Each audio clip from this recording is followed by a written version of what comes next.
خیلی از دوستان ایرانی گله دارن که میگن آقا چرا همه قد افغانا وارد ایران بشن، دولت ایران هیچ کار نمیکنه، جلوش نمیگیره، هیچی وضعشه، ما خسته شدیم فلان. الان ما باید بگم دوست عزیز چرا دولت ایران جلوش نمیگیره؟ سفارت کنسولگری ایران توی مزار شریف روزانه 400 تا 500 تا ویزه صادر میکنه که افغانا از داخل افغانستان قانونی وارد ایران میشه. روزی 400 تا 500 تا. حالا فکر کن هر ویزه‌ای که صادر میشه نفری $200 میگیره.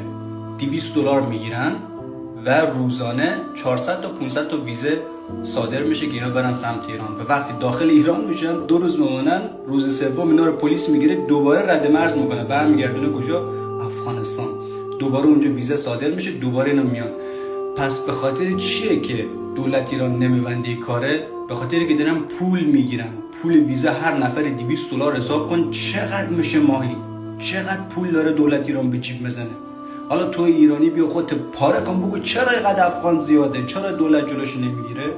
به خاطری که حرف تو برای دولتت مهم نیست، پوله که برای دولتت مهمه که داره تو جیبش میره. از اونورم افغانا راحت میان داخل ایران، از اینورم پلیسا دوباره میگیرن که اینا رو بفرستن افغانستان که اونا باز دوباره اونجا برن ویزا بگیرن، $200 نفری بدن، دوباره میان داخل ایران. بیا میگن بیزنس دولت همیه.